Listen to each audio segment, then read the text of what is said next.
Sabe aquele momento que você para tudo que você está fazendo para tomar aquele cafezinho e bater um papo? Agora você já imaginou fazer isso com uma psicóloga? Café no Divã é um podcast para quem gosta de sentir, pensar e rir de vez em quando, abordando temas que vão te interessar, como saúde, educação, carreira, relacionamento, política, entre tantos outros temas que vão te convidar à reflexão. Mas calma, a gente não vai te deixar chorando no sofá, tá? Só um pouquinho. Topa tomar um café comigo? Então pega o seu café, segue a gente e vem pro divã.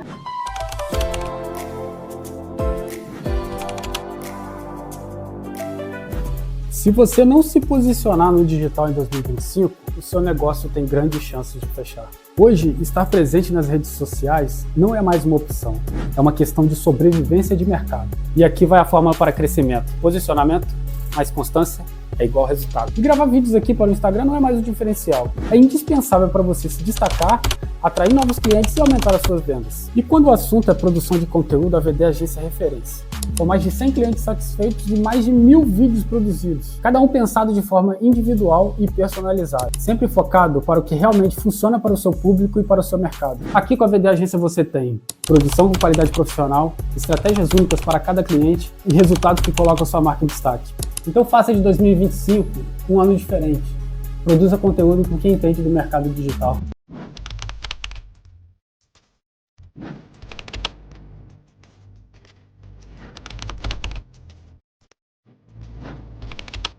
Olá, estamos aqui mais uma vez na gravação do 4º episódio do nosso podcast Café no Divã. E você é nosso convidado de honra para participar aqui com a gente, para nos assistir e nos brindar com a sua companhia. Se você ainda não passou o seu cafezinho, vai lá que dá tempo para você apreciar com a gente. Primeiramente, quero agradecer aqui a nossa patrocinadora master, que é a Zezé Murucci, que nos brinda com esse café gourmet maravilhoso. Afinal, é um ingrediente indispensável, gente, para esse bate-papo. Tem que ter esse cafezinho. Então, Zezé, muito obrigada. E você que não sabe qual café que você vai escolher para sua mesa, fica aqui essa dica de ouro. Café da Zezé, gente. Segundo, a VD Agência, que ajuda a gente a sonhar esse sonho, que viabiliza todo esse processo. Muito obrigada a você, VD Agência, que faz com que esse trabalho seja de excelência. Gente, eu estou hoje assim, em êxtase, muito feliz, porque eu fui presenteada com a aceitação do convite dela para estar no nosso podcast hoje. Nós sabemos aqui que é uma pessoa super ocupada, os pacientes meus vão ligar para agendar, só tem consulta para outubro, para setembro, mas ela cedeu esse horário para a gente, para vir aqui gravar esse episódio com a gente, porque tem muito a contribuir. Então, hoje, ninguém melhor do que Daniele para estar aqui com a gente, a psiquiatra de ouro que nós temos na nossa região. Seja bem-vinda, Dani. Obrigada, Lisiane. Como eu disse para vocês, eu sempre vou estar repetindo, um dos maiores objetivos do nosso programa é inspirar pessoas, fazer bom uso dessa ferramenta muito importante que é a internet, e, sobretudo, com pessoas de verdade, pessoas que estão ali diante dos nossos olhos, pessoas que têm um dia a dia corriqueiro, rotineiro, como todo mundo. Então, trazer uma pessoa do nosso convívio, da nossa região, que tem um trabalho de excelência, faz com que a gente também possa se inspirar ainda mais e, claro, aprender com ela, que tem muito a contribuir hoje aqui com a gente. Dani, no início de todo episódio, eu coloco uma reflexão para que a gente possa pensar durante o programa. Depois eu vou estar te perguntando, quero a tua opinião a respeito, e vou estar introduzindo aqui agora qual é a reflexão. Como nós estamos com uma psiquiatra, né, eu coloquei uma reflexão para nos colocar a pensar até que ponto isso que eu vou dizer vem de um sentimento genuíno, que brota, que nasce, ou é patológico. Então a reflexão é: amor ou dependência emocional? A linha é tênue, tá? Então fica aí, amor ou dependência emocional? Você acha que tem diferença, Dani? Nossa, o amor não dói, né? Exatamente. O Olha que amor lindo. verdadeiro não dói, né? Então eu acho que é totalmente diferente. Já demos aí o spoiler por onde que vai perpassar a reflexão, né? Bom, então vamos lá. Daniele, antes de te perguntar, né, questões aí pertinentes ao teu trabalho, ao meu trabalho, eu gostaria que o público conhecesse quem é essa mulher linda por detrás da Meu psiquiatria, Deus. Daniele. Gente, bom dia para todo mundo. Queria agradecer a Leisiane, né, e o Vini, que está ali por trás das câmeras. Muito honrada de estar aqui em Tombos, né, porque eu estava comentando com a Leisiane, tem muitos pacientes daqui. Aí a gente fez uma brincadeira, não que Tombos tenha mais transtornos mentais, mas eu acho que as pessoas têm uma lucidez, assim, de procurar ajuda quando precisam, isso é muito importante, né? Principalmente os homens, né, Lisiane? Exato. Que tem uma dificuldade maior de pedir ajuda, então, assim, Tombos está de parabéns.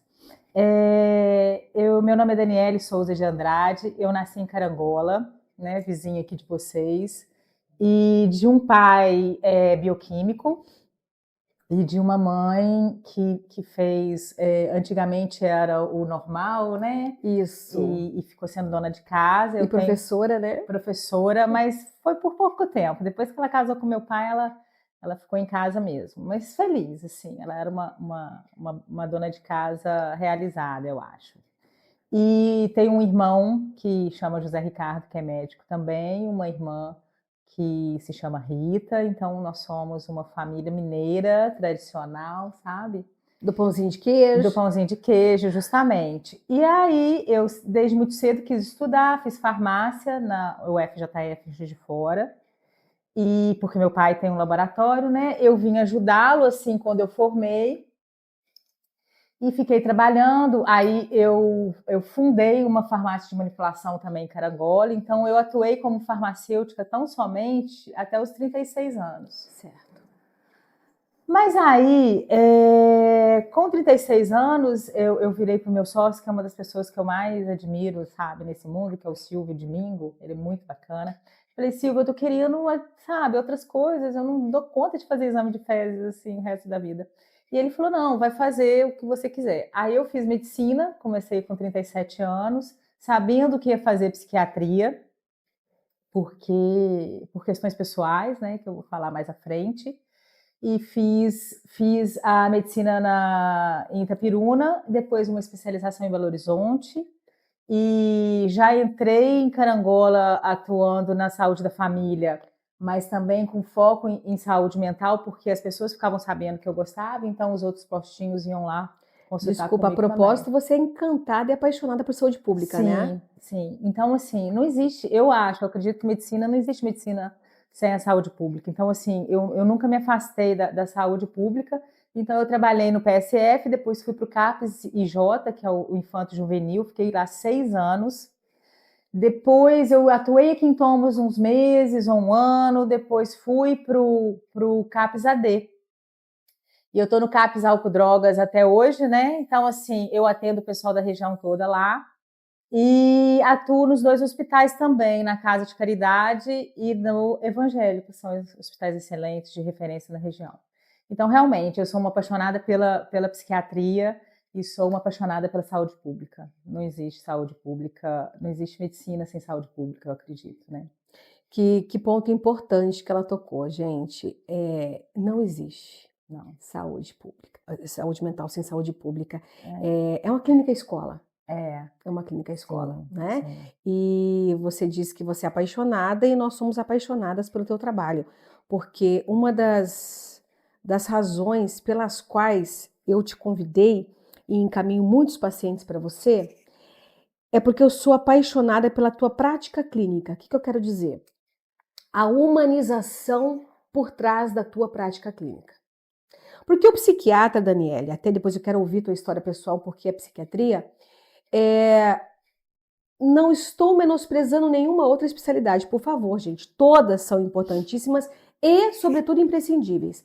Mas a psiquiatria, para mim, ela é a mestre, porque tudo vem do nosso cérebro.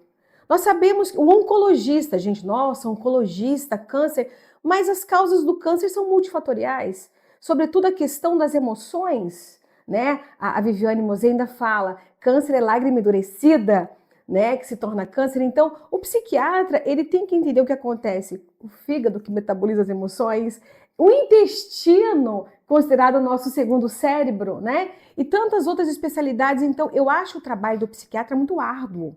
Muito árduo. Vocês vão muito além de questionamento, de perguntas, porque o médico tradicional, ele simplesmente te entrevista, ele questiona. E o psiquiatra, para mim, ele tem que, além de questionar, além de perguntar, ele tem que sentir. Sim. E aí, para mim, entra o teu diferencial. Os meus pacientes chegam e falam, Lesiane, mas demorou mais de 1 hora a consulta. Demorou 2 horas a consulta.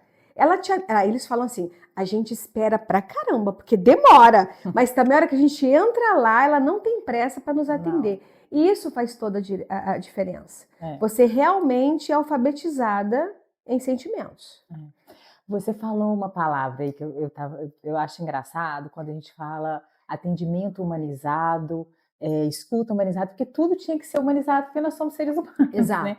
Então, humanizado virou uma palavra da moda que não devia existir, né? Porque está intrínseco. Porque a gente está perdendo essa humanização, por isso a necessidade de falar essa palavra, mas era uma palavra que não deveria estar em moda. Mas o que acontece? Eu fui uma criança que lia muito, eu leio muito. Eu acho que a literatura foi um pilar enorme para esse olhar para o ser humano. Eu sou uma leitora voraz desde que eu aprendi a ler. Eu tenho uma tia que era dona de uma escola em Juiz de Fora, então ela mandava pacotes de livro para mim todo mês. Então, assim, a leitura me salva diariamente. Eu já postei isso no meu Instagram, eu posto muito pouco, mas quando é para falar de livros, né, eu sempre coloco alguma coisa. Porque, assim, nos momentos de maior aflição e de maior alegria, talvez, os livros são um recurso externo, né? Eu gosto muito de falar essa palavra recurso, que eu aprendi no psicotrauma. Então, assim, a leitura me ajudou muito esse olhar humanizado, porque são personagens que refletem o ser humano mesmo, né? Então, a gente tem esse olhar.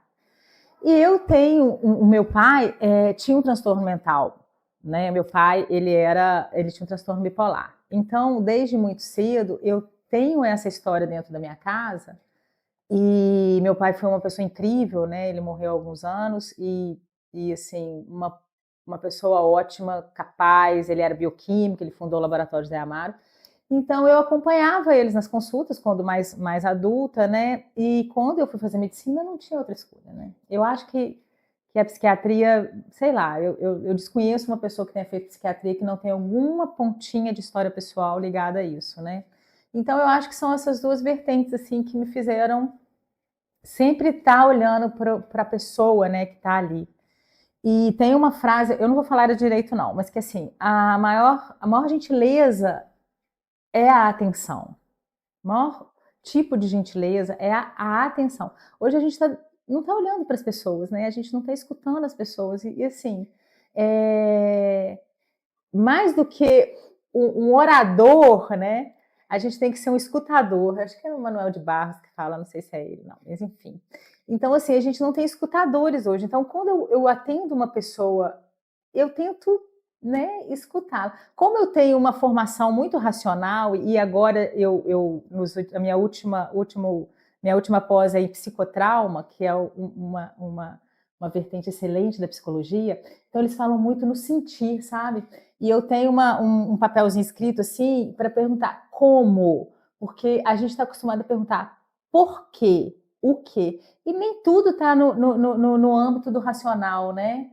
Porque às vezes é só o sentir. Então eu estou aprendendo a perguntar como você sentiu essa tristeza, como você como você sentiu esse nascimento do seu filho, onde dói essa dor, onde dói essa tristeza, né? Em qual parte do corpo você está sentindo isso? Isso é muito bonito também. E tem uma questão que me marcou demais num outro curso que eu fiz de psicanálise, que eu sou uma apaixonada. Uma das minhas professoras falou de uma história que uma paciente dela, fazendo psicanálise com ela, tinha melhorado demais. E aí o médico, o psiquiatra dessa paciente, ligou para ela, para a psicóloga, dando os parabéns, Ela falou assim, ô doutora, eu não tô te entendendo porque você tá me dando os parabéns. Quem Quem melhorou foi a paciente, quem fez 99% dessa melhora foi a paciente, então você tem que dar parabéns para ela. Então, assim, essa humildade também que a psicanálise, nessa fala dessa psicanalista, né? Então é isso, a gente, eu, você e os profissionais envolvidos na saúde mental, nós somos facilitadores, talvez, do caminho, né, da lucidez, da melhora da ansiedade, da depressão, mas a gente tem a participação pequena, né? Quem tá ali, quem é o protagonista é o próprio paciente. Exato. Nós somos, na verdade, agentes transformadores, mas o protagonismo é todo do paciente. Inclusive, Dani, não sei se já aconteceu com você. Eu aprendo muito com os meus pacientes. Muito. Tem pacientes que no final da sessão falam assim, acho que eu vou te pagar a sessão, viu? Mas a gente aprende demais, Sim, né? As histórias, as superações. A gente dá o caminho das pedras, mas quem percorre são vocês. Agora, você falando sobre a tua escolha, eu desconheço. Interessante você falar isso. E eu reforço. Eu desconheço, e eu tenho, vamos fazer 30 anos de psicologia, um colega psiquiatra que não tenha escolhido psiquiatria por motivos pessoais. O que é muito legal. Por que é muito legal? Porque tudo que a gente faz quando há uma emoção, quando há um afeto junto, é de excelência, gente. É de excelência. Tanto que as memórias que ficam registradas são aquelas cujo afeto, cuja emoção sempre estavam presentes. Por isso que a nossa memória é seletiva. A gente é capaz de ouvir histórias, mas tem aquela que a gente grava e conta com riqueza de detalhes. E foi justamente aquela história que a gente ouviu ou viveu, onde a nossa emoção estava ali a todo vapor. Então, o legal quando a pessoa é movida por questões e histórias pessoais é porque ela vai levar esse carinho, essas razões inconscientes para o consultório, para o trabalho dela. Né? Então, que bacana. E esse teu olhar humanizado realmente do sentir faz a diferença. E eu quero te fazer uma pergunta. Você falou que você é muito racional e com as tuas pós, falando da psicotrauma aí, que maravilhosa. É maravilhosa. Eu queria saber se você tem dificuldade ou teve para deixar a tua razão de lado um pouquinho para entrar mais no campo do sentir. Muita. Eu imagino. Muita mesmo, porque veja você, a minha formação toda foi na base, porque assim, como eu tinha que correr muito atrás da faculdade de farmácia, que é uma faculdade super difícil, em Juiz de Fora, era difícil, eu estudava muito. E quando eu estava no quarto ou quinto período de farmácia, eu fiz um vestibular para psicologia e passei. Que legal!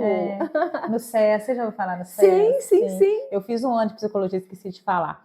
Só que aí o meu pai, né, que era inteligentíssimo, esperto, falou, Dani, você vai ser uma péssima bioquímica e uma péssima psicóloga, você não vai aguentar fazer as duas, porque eu começava a estudar das 7 horas da manhã, farmácia, até 5 horas da tarde, depois pegava psicologia. Puxado. E não dei conta. Então, assim, qual que você perguntou mesmo? A tua dificuldade por ser muito racional de entrar nesse campo do sentir. Então aí, o que acontece? A farmácia puxa para isso, né? Eu tinha a literatura que me ajudou muito, mas a gente, na farmácia, são cálculos, né? É matemática, é química. Então, quando eu venho para a psiquiatria e para a psicologia, eu senti muita dificuldade. Então, eu procurei esses recursos, tanto na psicanálise quanto no psicotrauma, para ver a pessoa de uma maneira diferente, porque o que acontece? Às vezes a pessoa pede uma ajuda lá no consultório ou no hospital, no pronto-socorro, né? Depois a gente tem que falar muito sobre as tentativas de autoextermínio que estão um pouco, né, aumentando, mas enfim. Então, quando as pessoas procuram a gente para pedir ajuda, ela conta a história de vida dela e eu penso assim, gente, um estalopram não vai adiantar nada, sabe? Porque tem hora que a pessoa procura medicamento e é a história de vida dela que precisa mudar, né? E aí eu falava, meu Deus, eu não, né? Eu tive uma situação que me marcou muito, por isso eu procurei o psicotrauma, de uma paciente que me procurou que ela tinha foram 2 pacientes no mesmo dia, 2 mulheres. Uma me procurou porque estava num processo depressivo, porque tinha abortado um bebê de semanas e entendo perfeitamente, cada um tem a sua dor, e fiquei muito, muito tocada pela tristeza dessa paciente. E logo depois entrou outra paciente que tinha tido o bebê, porém tinha sofrido uma laceração de 4º grau no parto. Nossa. E isso me impactou tanto que eu fui para casa assim, gente, 2 mulheres com tristezas diferentes. O que a medicação vai fazer para essas 2 pacientes? Praticamente nada. Entendeu? Então, essa angústia da medicalização, que às vezes não tem tanta efetividade, que me fez procurar outros alicerces. Me alegra muito saber que eu estou diante de uma médica que para fazer esse tipo de reflexão. Que sai da ciência exata da medicação, mas será que essas 2 pacientes vão ter uma resposta ideal sendo só medicadas? Não. Me alegra muito saber, e justamente por isso que você está aqui. Porque eu encaro, né, a medicação, remédio mais ação, médico mais ação, ela tem que estar atrelada à fisioterapia da alma. Sim. Isso que você fala, será que a medicação vai ou não dar conta? Entra a tua medicação, mas sem a fisioterapia da alma que não vai. Porque essas 2 mulheres sofreram traumas, né? Então, assim, são histórias diferentes, mas a traumatização aconteceu, né? E a gente sabe que o trauma, ele existe, a traumatização existe, mas se você encontra apoio nesse processo, a escuta nesse processo, o grau da fixação do trauma é totalmente diferente. Então, se provou que mais importante é o apoio que você tem quando o trauma acontece do que o próprio trauma. Você sabia disso? Gente, muito lindo isso, eu sabia, gente. porque eu sigo a Ediane Ribeiro, não sei se você conhece, ela é uma psicóloga especialista em trauma, né? E interessante, depois eu quero até te explorar mais sobre isso, que o trauma se retém no corpo e ele é curado através do próprio corpo. Por isso que eu sou adepta e recomendo as artes, gente, principalmente dança, canto, que você consiga ali colocar o teu corpo a serviço do teu trauma. Porque, eu até já disse no primeiro episódio, nós temos uma cultura aqui no Brasil, na verdade os latinos, né? Chora não, vai passar. Não, e eu já falo, chora sim, bota pra fora, porque é curativo. Inclusive para se livrar e nesse caminho da cura do trauma. Mas você falou 2 coisas interessantes também que eu faço questão de enfatizar aqui. Para não esquecer, lá atrás ela falou que começou medicina aos 36, não foi? Gente, 37, na verdade. 37. Olhem só. Como eu também trabalho com orientação profissional, as pessoas às vezes querem recalcular a rota, né, na sua carreira profissional e acham que está tarde. Sim, eu formei com 42. Ela formou com 42, gente, olha só. E eu acho até, inclusive, tá? Psicologicamente muito mais maduro. Para a especialidade, sim. Exatamente, para as tuas escolhas, para entrega, para aquilo que você realmente vai exercer. Então, você que está na dúvida, né? Devo ou não devo começar? Ô, gente... Eu estou aí terminando a 3ª faculdade, já tem mais 2 na minha rota para fazer e eu quero morrer estudando. Então, nunca tenha medo. Vá atrás. E sobre a escuta que você falou, as pessoas não amam quem fala bem, mas quem escuta bem. Quando você fala da atenção, Daniele, qual é o melhor presente, o maior presente que você pode dar para alguém hoje? É o teu tempo, porque com o tempo vem a tua atenção. Então, gente, você principalmente que é mãe, que trabalha, que labuta, que de repente não dispõe daquele tempo ideal que você gostaria com o seu filho, com a sua família, o que você pode fazer com isso? Procure, dentro do tempo que você tem, fazer desse tempo um tempo qualitativo. Eu oriento muitos pais, né? Você está com a criança, é como se você estivesse aqui, Daniele, e eu fosse fazer qualquer coisa, fazer, ô Dani, você pode falar, eu tô prestando atenção, tá? Pode seguir. Cara, eu tenho que parar aqui e olhar para você. O que a gente faz com os nossos filhos? O filho tá te contando algo da escolinha, algo que aconteceu, o adolescente ali, e você tá, meu filho, eu tô aqui lavando a louça, mas pode ir falando, tá? Gente, para 5 minutos, para 10, se você tem 10 minutos, para 10, se tem 1 hora, para 1 hora. Senta e olha para a cara do seu filho. As pessoas têm me procurado falando, pessoas jovens, né? Questão de memória. Nenhum jovem tem questão de memória, sinto muito. É a atenção, né? Porque nessa juventude hiperconectada, a atenção está muito dividida. Então, assim, o jovem, o adulto jovem, né? Ou então as pessoas da nossa faixa etária, eles estão fazendo as coisas e não estão prestando, né, atenção no que estão fazendo. Então chegam lá no consultório, Daniela, minha memória está ruim. Não está ruim. Não existe memória ruim numa pessoa de 40 anos, né, de 5 anos, sei que isso é um Alzheimer precoce, mas é muito, muito raro. Então, assim, a questão da memória, ela não existe, é a atenção mesmo, né?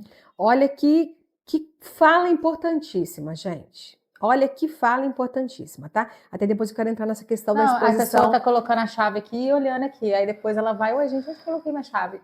Nossa, minha memória tá ruim, não é? É Você não por tá prestando isso atenção no a que você tá nossa fazendo. briga aqui, né, dos psicólogos. O tempo todo convidar o paciente para o estado mental do Sim, aqui e do agora. sim. Que tá cada vez mais difícil, né? Você tá tomando banho, você não sente o banho, gente. Eu tive que aprender isso. Graças a Deus, com sim. 27 anos eu comecei a viver, eu falo isso, né? Eu sou aquela que leva a taça de vinho pro banho, que Sim. leva a cerveja pro banho, com uma vela, música tem no meu banho também, porque naquele momento que você tá ali, sente a água bater nas Sim. costas, escorrer nas suas costas, sente o aroma do shampoo, do sabonete, Sim. né? O tato, você tá comendo, gente? Coma comendo, sente a textura do alimento, o sabor, mas não. As pessoas estão comendo, estão com o celular ali na Sim. frente na televisão. Então precisa voltar a atenção para o momento presente. Uhum. É a única coisa que a gente tem, o único tempo real, é isso aqui. Se a gente focar no momento presente, a atenção está ali. Sim. Não é isso? Se a atenção está ali, o afeto, a emoção está ali. Se o afeto e a emoção estão ali, a memória também Sim. vai reter. Justamente. Procede, Daniela? Uhum. Mais ou menos por aí. Mas olha só. Então, assim, não existe medicação para o jovem, para memória, eu não vou passar.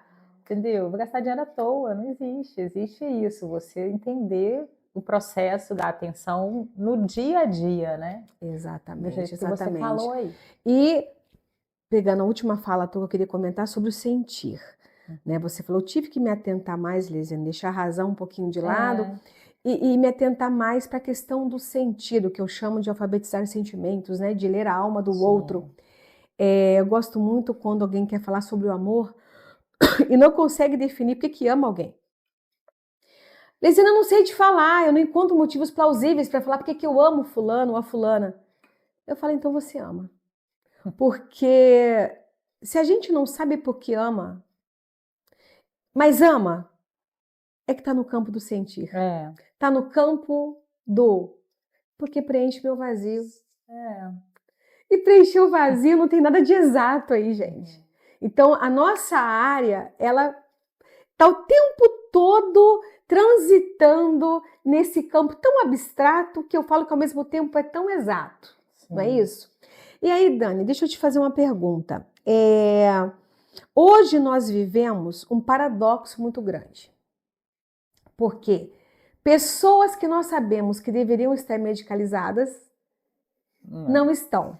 Tenho algum preconceito contra os remédios, não quero ficar dopada, Lisiane, não quero degenerar meus neurônios. Sim. E a gente sabe que a pessoa tem um transtorno depressivo, que tem um transtorno maior de alguma coisa, mas é totalmente avessa à medicação. E tem prejuízos na sua vida por conta disso. E paradoxo é que desse outro lado, a gente tem uma medicalização indiscriminada por conta de uma questão que eu gostaria muito que você comentasse também, que eu estou muito preocupada, Daniele, porque as pessoas elas perderam a capacidade de ser resiliente. Ninguém mais está suportando um mínimo de sofrimento. As pessoas chegam aqui e falam, eu não quero me sentir, eu não quero passar assim, eu não quero sentir isso, aquilo. Eu falo, gente, não dá para robotizar todo mundo. E aí? Então, a medicação, ela é pontual, geralmente, né? E às vezes muito necessária. E quando o paciente vai lá, no meu consultório, ele é resistente, eu falo assim, olha, eu acho que você tem que tomar medicação X, mas eu não vou te obrigar a tomar essa medicação. Você que vai voltar aqui vai estar tão melhor que você vai querer continuar tomando. Agora, se você tiver algum efeito colateral, né, e alguma resistência por causa de alguma coisa que não foi bacana, a gente muda a medicação, mas você precisa tomar. Aí as pessoas têm muito medo de ser para a vida inteira. Eu falo, não, você é esta pessoa neste momento de vida. Então você não é a sua depressão, você não é O transtorno bipolar, às vezes, tem que tomar mais tempo, realmente. Você não é sua depressão, você não é sua ansiedade. Você está deprimido, você está ansioso neste momento. Ah, eu tenho a data certa que você vai parar de tomar medicação? Não, você vai evoluir e dependendo da sua evolução, a gente vai parar de tomar medicação ou não. Mas tem situações que é milagre uma medicação. Eu fico muito encantada com a farmacologia, que eu amo também, que era uma matéria que eu amava quando eu estudava farmácia e ainda estudo muito. Em compensação, tem pessoas que vão lá, num luto, por exemplo. Eu tive duas senhoras, né, uma mês passado e uma essa semana, Vini, faz essa gentileza para nós. que tiveram óbitos Pode ficar xícara aqui, por de favor. familiares. Ah, Uma do marido, que viveu 40 anos com ele. E a família leva lá para eu fazer alguma coisa. Eu falei assim, gente, eu me senti muito honrada de vocês trazerem sua mãe aqui, mas não tenho o que fazer. Não vou medicar uma senhora que amava o marido que está chorando porque ele morreu. Ela tem que chorar mesmo, tem que passar por todas as fases do luto, né? Para esse luto ser bem resolvido e no futuro ela conseguir obrigada. colocar esse sentimento no lugar da saudade prazerosa, das memórias felizes. Então, assim, o sentir tem que existir. A gente fala de emoções, né? Da raiva, da tristeza, da ira, mas existem uma gama de emoções que a gente tem que aprender até os nomes das emoções, Sim, né? Hoje em sim. dia, porque o jovem também não está sabendo. Então, assim, por um lado, existe a medicação que encaixa perfeitamente a melhora em dias, em semanas, e você vê que a pessoa saiu daquele abismo. E do outro lado, situações que a medicação não vai ajudar a nada. Muito pelo contrário, o trauma, já se provou que o trauma, essas catástrofes naturais, ou então o trauma pessoal, individual, se você medica naquela hora, é pior. Os benzodiazepínicos naquela hora, se você medica, já ficou provado que a memória do trauma persiste mais. Então, Que você nem medicar, você interessante, isso eu pode não naquela hora. sabia, eu não É sabia. verdade. Benzodiazepínicos, né? É Isso como tem... se você congelasse aquilo ali tipo... e depois vai estourar lá na frente. Você adormece a emoção que tem que existir na hora. Entendeu? Então, Ou seja, sofrer é importante. Sofrer é importante. Sofrer é importante. Infelizmente. E isso me assusta muito. Principalmente na geração nova. Ô, gente, ninguém está suportando o mínimo. Sofrer faz parte. Até para te fortalecer. Sim. Faz parte, não tem como fugir. Agora, mesmo na elaboração de um luto, Daniele, que é importante a gente passar aquela sofrência naquele momento. Existe, acho que também um limite quando a pessoa está ali, Sim.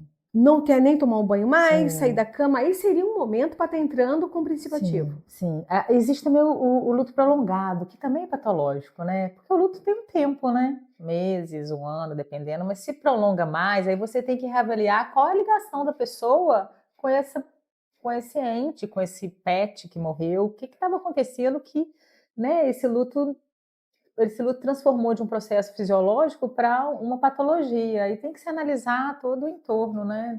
A relação com essa pessoa. Então, para a gente poder encontrar um caminho nesse paradoxo, hipermedicalização, como supressão do sintoma a qualquer preço, Sim. e a necessidade de medicar, mas existe um preconceito, qual o caminho mais sensato? O caminho sentar até escuta. Quem é aquela pessoa que está ali diante de você? Quem é seu pai? Onde está sua mãe? Ou quem é sua mãe? Onde está seu pai? Ela tem irmãos? Como que é a vizinhança dela? Onde que ela cresceu? Era numa família com recursos financeiros básicos ou não? Passou privações? Quem é a pessoa que está te falando dessa tristeza? Não existe você medicar uma pessoa ou não medicar uma pessoa sem saber quem ela é. Por isso que, né, assim, eu falo com os meus pacientes que o meu diferencial, eu não sou a mais inteligente, eu não sou a mais bonita, eu sou a mais interessada. Isso faz toda a diferença. Entendeu? Então, assim, a minha terapia toda, né, não sei se meu terapeuta meu analista vai escutar, é justamente saber esse limite, sabe? Até o tanto que o meu interesse tá ultrapassando a minha saúde mental, porque tem hora que eu fico com aquele negócio, gente, eu preciso ajudar essa pessoa. Mas a pessoa tem que se ajudar também, né? Mas para existir um tratamento psiquiátrico, eu não entendo quem se diz psiquiatra e não se interessa pelo ser humano, por aquela pessoa que está ali na sua frente. Então, assim, para você saber se você vai medicar ou não, e tem hora que a gente erra também, tem hora que a gente medica e talvez não tivesse que medicar, e tem hora que a gente não medica também. Então, assim, quanto mais você escutar, quanto mais você souber como que é a vida dessa pessoa, mais fácil de você não errar, né? De você acertar. Entendi. Então o caminho é esse, com A escuta, certeza, sempre. a escuta. E através da escuta você também vai conseguir indicar os meios, os caminhos para essa pessoa, porque nós sabemos que o teu olhar e a tua prática se dá na tentativa de suprimir o sintoma, mas a causa.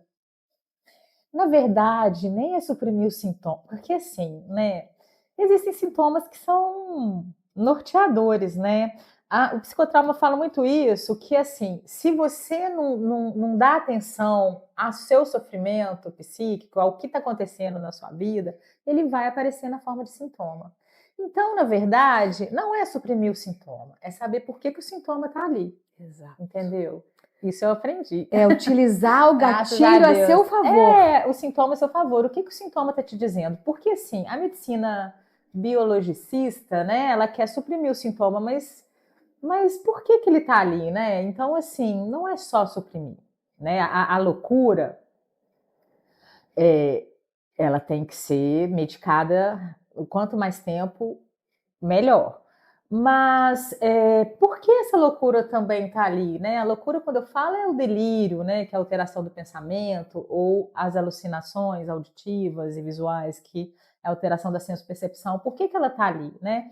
Então não adianta você chegar a uma pessoa e falar, eu sou Jesus. Não, você não é Jesus, não existe, né? Você, sim, mas por quê? Quando você começou a ser Jesus? Quando foi isso? Quando você teve essa iluminação? Então não é que você vai dar incentivo para o delírio, mas você tem que ser curioso, é isso também, a curiosidade. Não existe um profissional da área de saúde que não seja curioso, porque a curiosidade te leva nos objetivos que você tem, né? Então, assim, a ansiedade, a tristeza, às vezes ela tem que ser medicada, sim, mas a gente tem que entender, com a ajuda da psicoterapia, né? Porque eu não sou terapeuta, né? Não tem tempo para isso, nem conhecimento mesmo. Eu faço todas essas outros saberes, né, como a psicanálise, como o psicotrauma, para me ajudar como ferramenta na minha história clínica dali. Então, assim, quando eu vejo que o negócio está pegando, eu falo, não, Leisiane, me ajuda aqui, o outro fulano, o outro psicólogo me ajuda ali, porque para saber onde que está, qual que é a base daquele sofrimento ali, né? Exatamente. A propósito, eu faço questão, gente, de contar aqui, porque tem anos que a gente trabalha juntas. Sim. Tá? Eu encaminho muito paciente para ela, porque para mim ela faz uma alquimia mesmo. Às vezes eu penso assim, os pacientes vêm, essa é a vantagem também de um médico ser farmacêutico bioquímico, né, gente? Também. Os pacientes que às vezes eu te encaminho vêm com algumas combinações, que eu falo assim, gente, o que a Daniela tá querendo misturar isso aqui com isso aqui? Às E vezes o dá muito paciente certo. dá aquela guinada assim, eu falo, caramba, entendi. Sim. Entendi. Então, assim, a gente não se conhecia pessoalmente, gente. Eu tô tendo o privilégio de conhecê-la hoje pessoalmente, não é isso?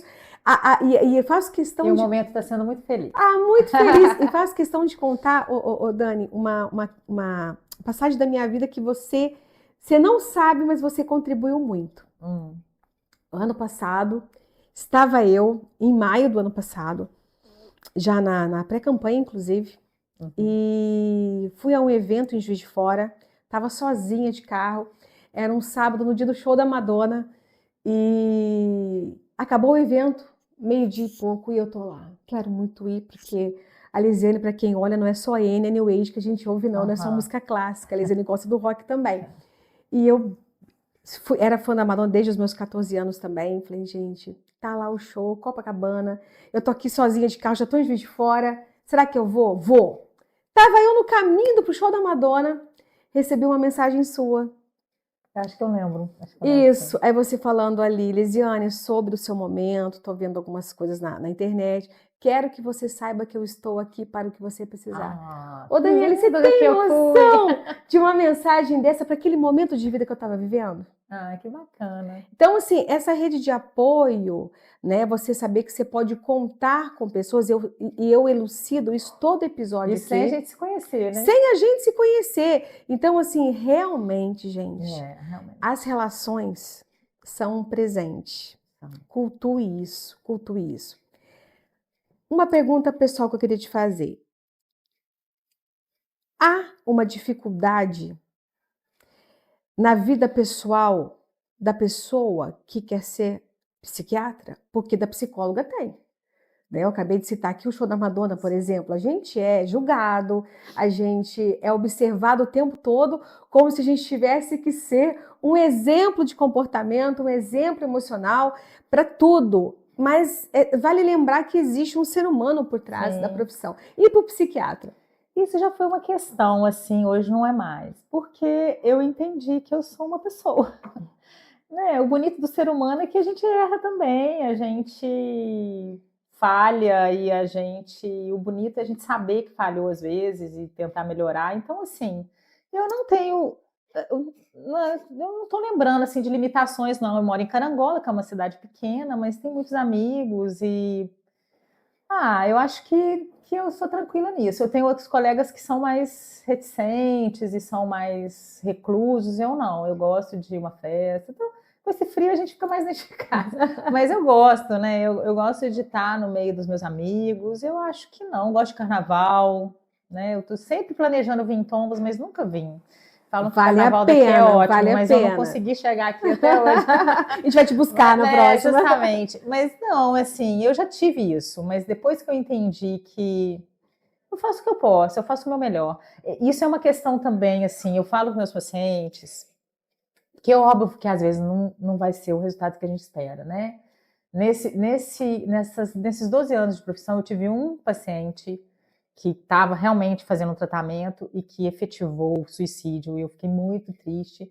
E eu cheguei para o meu terapeuta na época e falei, nossa, eu estou muito triste, fulano. Ele falou assim, você é Deus? Eu falei, não. Ele falou assim, você fez o que você pôde, né? Você fez...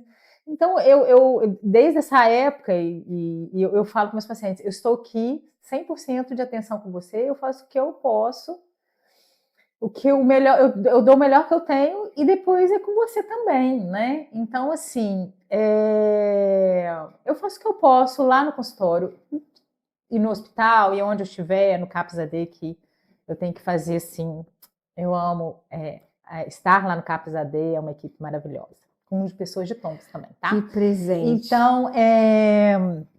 Então, depois que eu saio dos meus empregos e do meu consultório, eu sou um ser humano como qualquer outro. E eu falo isso com meus pacientes também. Você está me vendo aqui com essa roupa assim, bonitinha, mas eu sofro, eu suo, eu choro, da mesma maneira que você. Então, assim, neste momento das nossas vidas, eu estou numa suposta posição de saber, e na verdade que não é tão real, porque quem sabe do seu sofrimento é você. Entendeu? Exatamente. Por isso que os psiquiatras, a gente não usa jaleco, porque o jaleco, ele é uma barreira do saber, né? Quem está com jaleco passa uma imagem que é o dono do saber, e na psiquiatria, quem é o dono do saber é o paciente, não é a gente. Que gostoso ouvir isso, que bacana. Mas você sabe que, por mais que você fale, eu estou aqui com você, mas a hora que você sai daqui do consultório é com você. O paciente sabe que você está de mãos dadas com ele. Sabe sim. E isso faz toda a diferença. Faz toda a diferença. E quando a Dani coloca aqui pra gente, que ela é de carne e osso, que ela também chora, que ela também sofre, que ela também sua, né? É legal porque aproxima a gente da condição humana. Humana. A diferença é que você entende de psiquiatria, o outro entende da lavoura, Sim. o outro entende do sol e da lua, enfim, né? Somos todos um. Eu gosto muito dessa expressão, que inclusive é de um documentário muito bacana que existe. Somos todos um. Daniele, quero aproveitar do teu conhecimento aí, psicofarmacológico também, e te fazer uma pergunta. Na verdade, são duas perguntas em uma só. Os transtornos psicológicos, as psicopatologias, têm origem genética mesmo? E a medicação, a metabolização das drogas, a resposta individual a cada princípio ativo, também perpassa pela questão genética? Sim. Eu falo que a saúde mental, ela tem, para mim, né, e para os vários autores, ela tem 3 pilares, assim. A genética, com certeza. A primeira coisa que uma das primeiras questões que a gente tem que abordar com o paciente é a história familiar. Você teve algum parente que teve algum transtorno mental, ou ansiedade, ou depressão, ou que foi internado em hospitais por causa de surto psicótico? Então, a história familiar, a genética é muito importante. A segunda questão, o segundo pilar é o ambiente que a pessoa cresceu, né? Como que era a família, como que eram os recursos financeiros e de estrutura familiar, é muito importante. As crenças, né? As crenças, com certeza, a espiritualidade é muito importante também.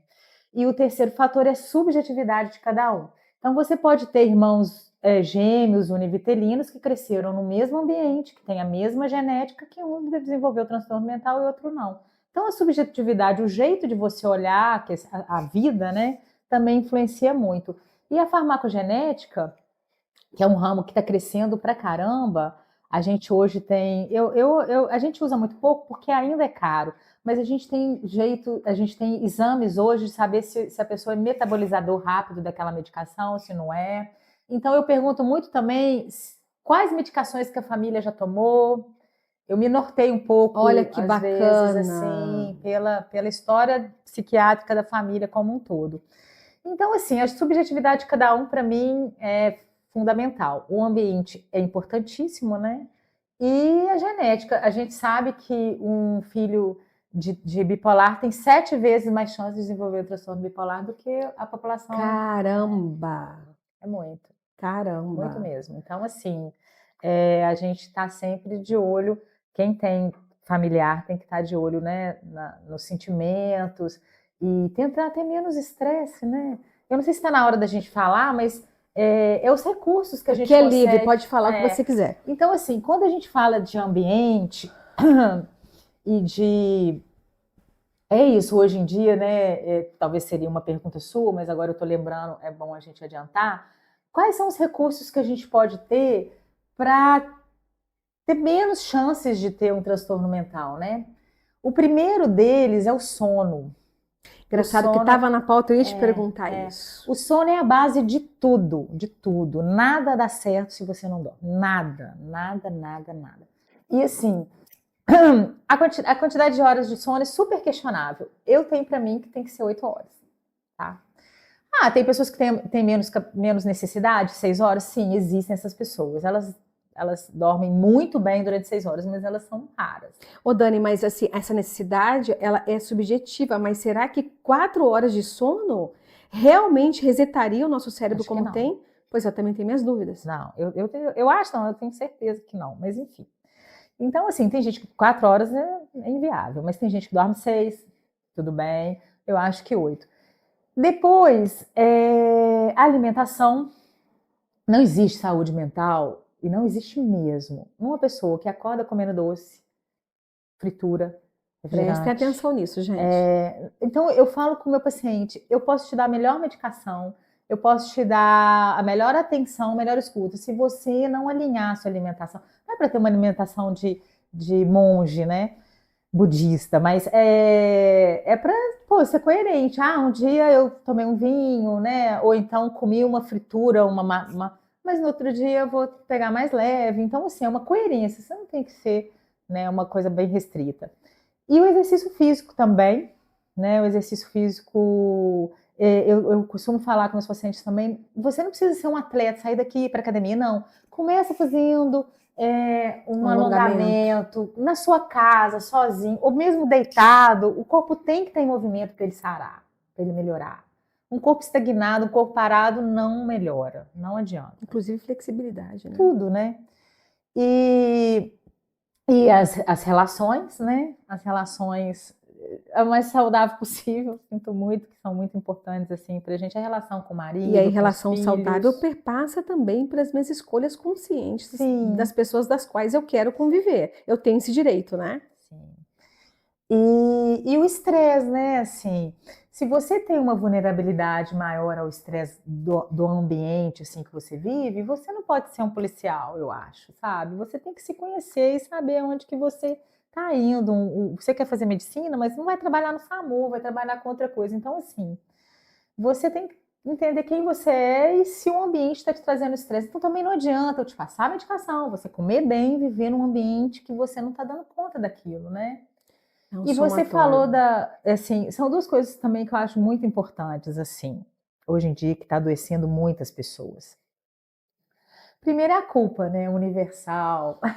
Nem me fala. A culpa é uma vilã, gente, sinto muito. Eu fico muito, assim, é, impactada como as pessoas adoecem por se sentirem culpadas por coisas que não estão ao alcance dela, né?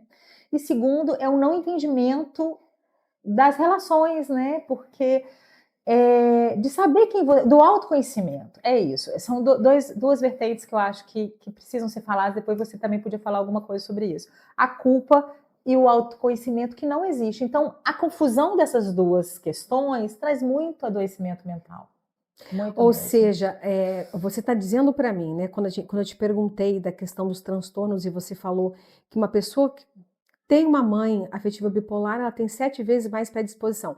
Quer dizer que se eu sei que eu tenho uma predisposição genética aos transtornos, essas diretrizes que você me deu, elas funcionam como prevenção mesmo. Sim, para Aí todo entra, gente, no que eu mundo. estava falando no último episódio sobre a epigenética, Sim. que para mim é muito mais importante do que a genética em si, A né? O epigenética. estilo de vida que eu decido E as adotar. pessoas estão descobrindo cada vez mais, né, sobre a epigenética, e ela está aí mesmo para, cientificamente, para falar que realmente é isso aí. Exato. E aí, se eu sei, gente, que ela colocou ali como duas vertentes, né, importantíssimas como meio de prevenção, seria trabalhar a culpa e trabalhar o autoconhecimento, eu digo para você que a culpa é secundária à falta de autoconhecimento. Porque é interessante a gente falar isso. Consciência, o autoconhecimento, ele te traz consciência de si.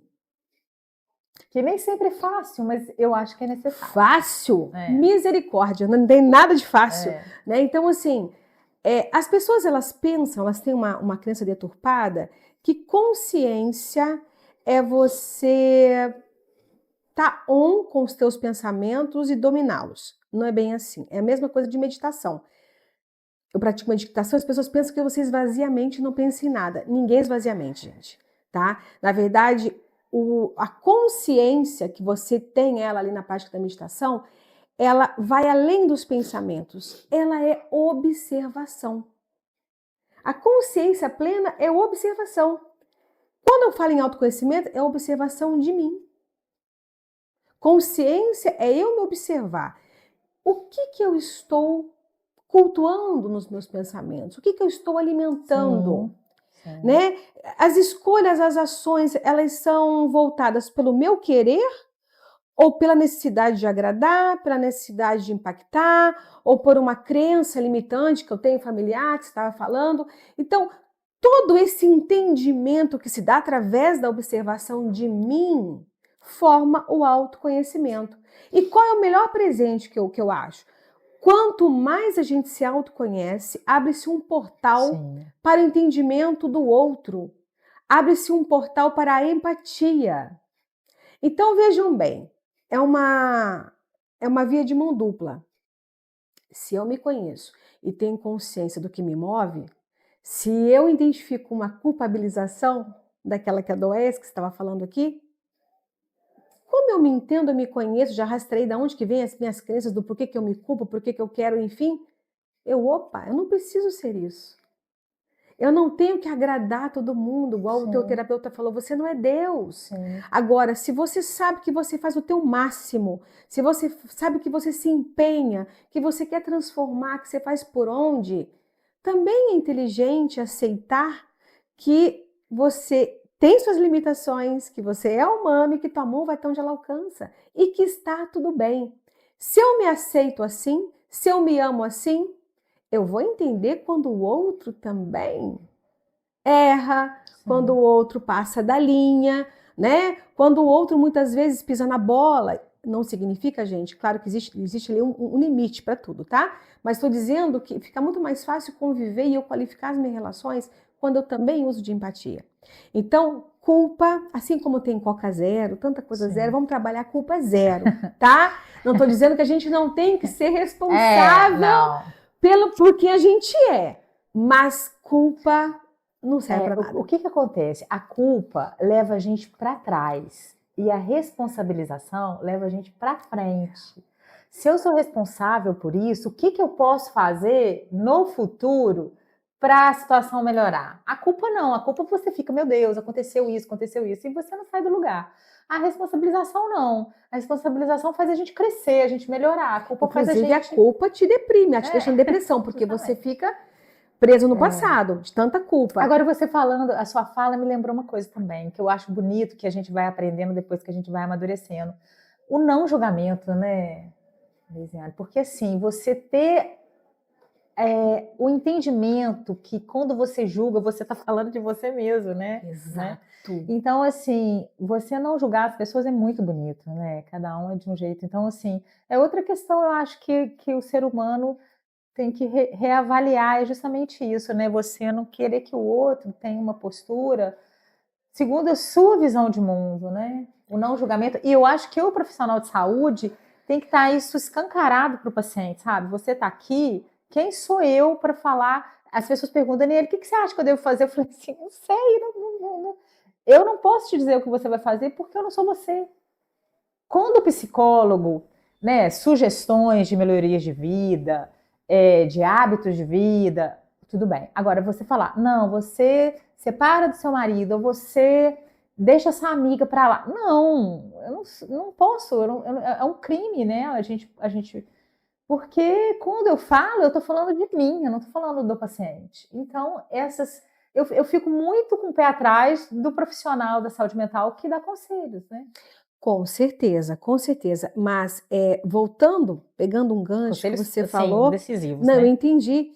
Pegando um gancho que você disse da responsabilização, da culpa e do não julgamento, essa questão de você não julgar e conseguir conviver com o outro que pensa e faz diferente, é necessário que você saia da questão egóica.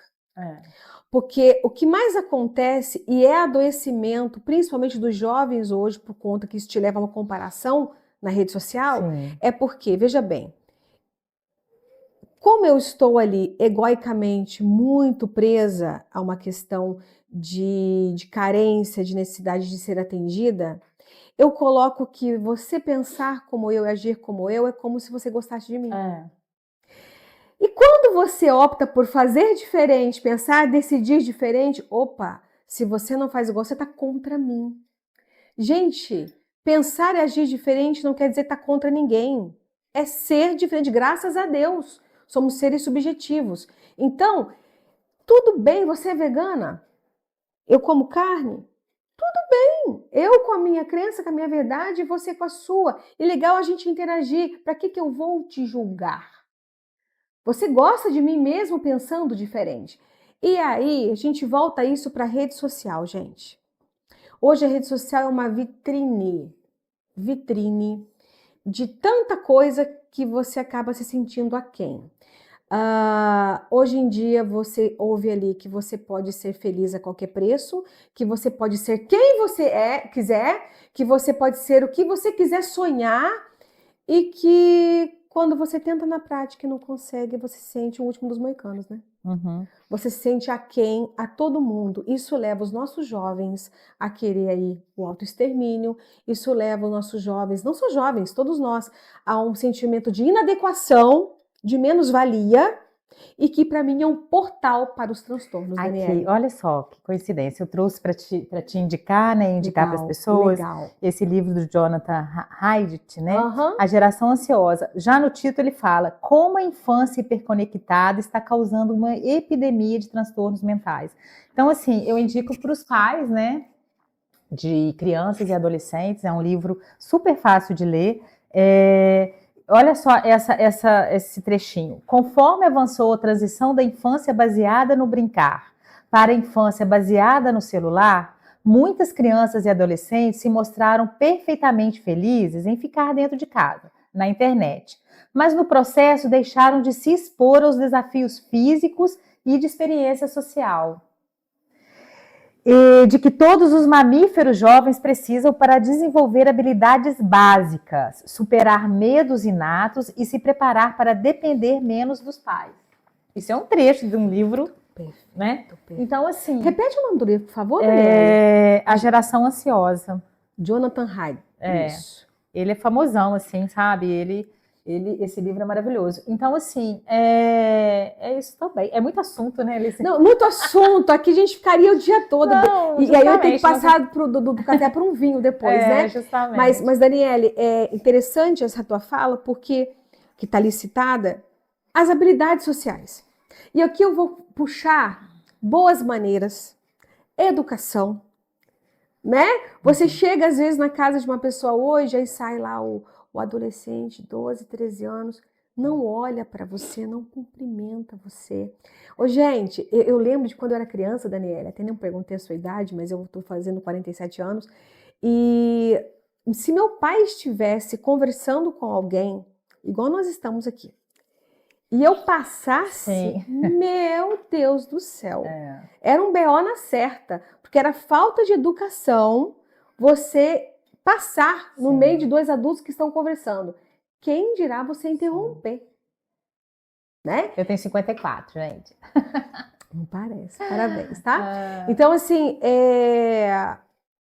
como que a gente quer que essa geração aprenda o que é resiliência, né? O que é tanta coisa que é o suportar, sofrer, né? Sair desse imediatismo e coisas que a gente tem que treinar, se realmente você não sai de dentro de um quarto, de uma tela.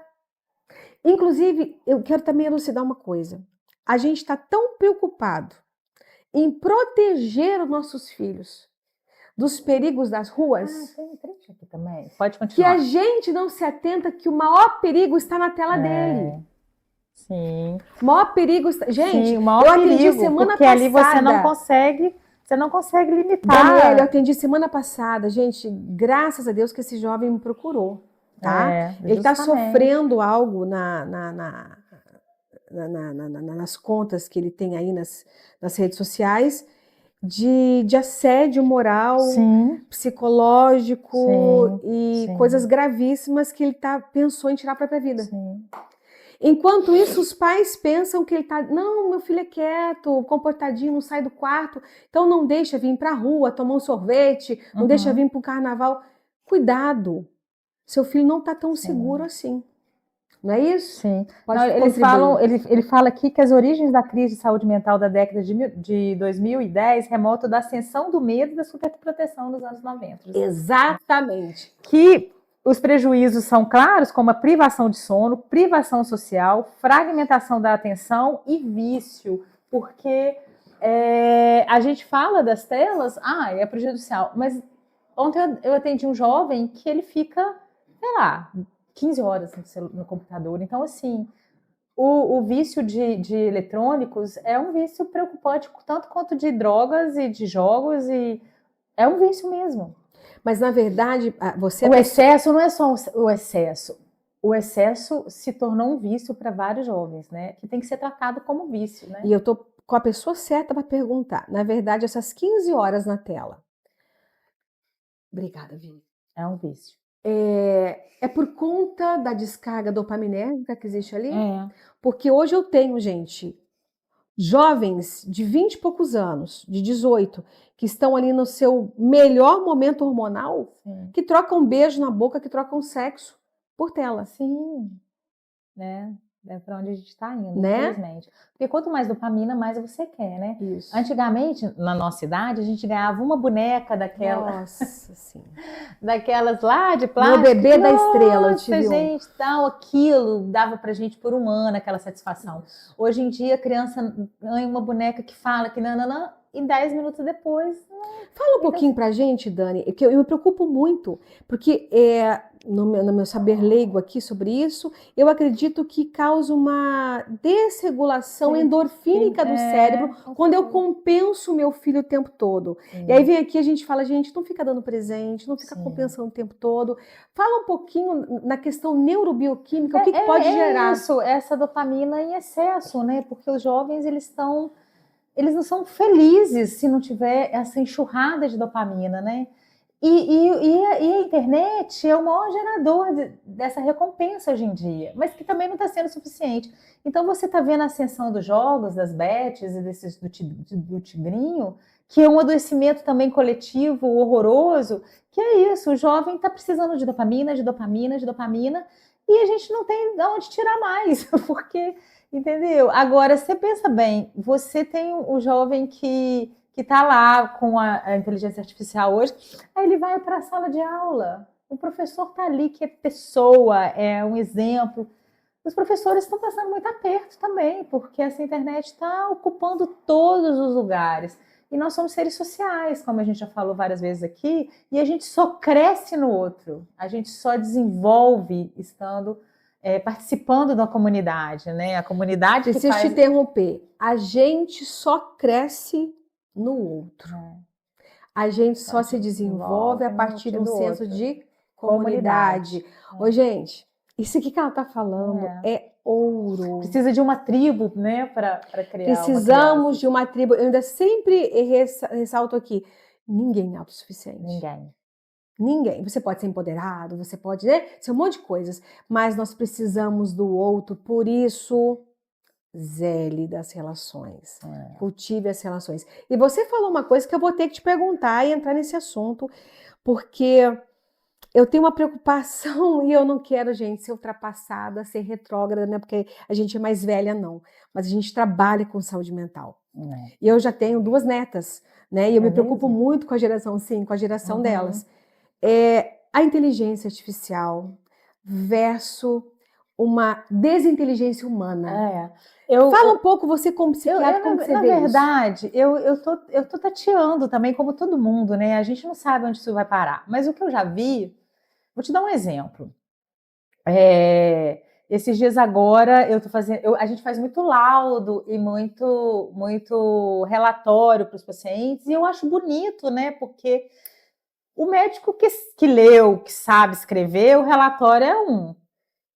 Aí, esses dias eu peguei um relatório de uma pessoa que eu sei que não faria aquilo ali, e aí eu joguei as palavras mais ou menos, foi a IA que fez. Então, assim, nós vamos...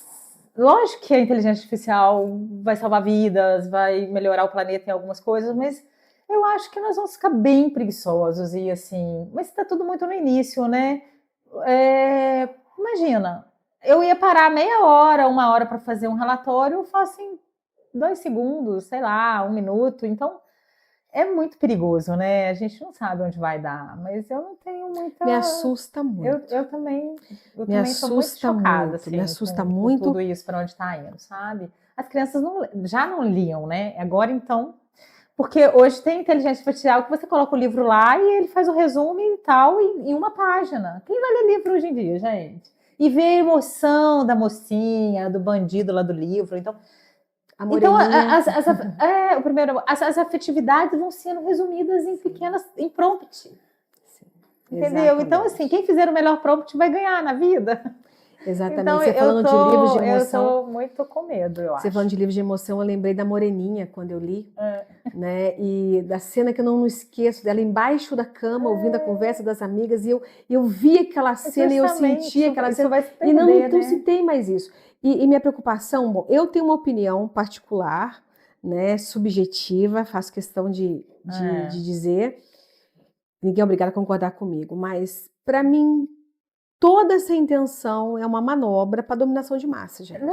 Tá? Nós estamos sendo fabricados a não pensar para sermos reféns de algo muito maior. Então, aquela pessoa que ainda conseguir conservar um mínimo de senso crítico. O algoritmo te guia hoje em dia, né, gente? Por exemplo, eu estava estava lendo um livro, não sei se foi um podcast, falando assim, que as meninas de 10, 11 anos, vai no algoritmo das mídias, das redes sociais, para maquiagem, para roupa, para...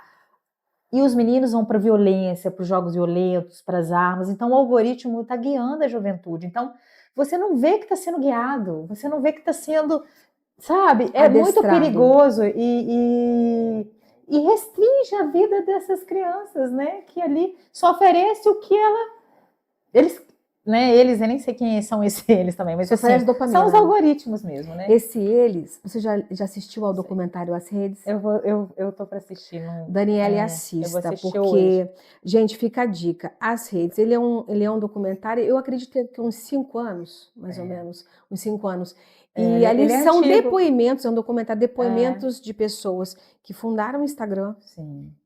Pessoas que ajudaram que já não Facebook, que pediram demissão, porque quando eles ajudaram a criar isso, eles pensavam que era para outro fim. E a inteligência artificial para as guerras também. Olha isso. Pois é, ainda mais no momento que a gente está vivendo agora, não precisa dizer mais nada, né? Sim. E aí o que acontece?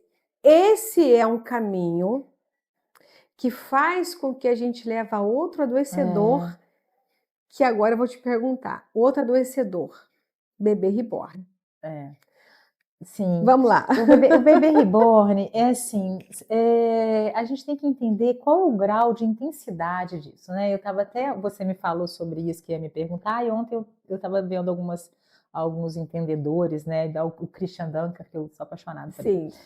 E ele falando assim, depende do grau. Por exemplo, no século XVIII existe o colecionismo, né, das bonecas de porcelana. Quem tinha mais era mais bem vista na sociedade lá, e era bonito. Então tem o colecionismo, que é uma coisa, né? Você comprar o bebê reborn, colecionar, tal.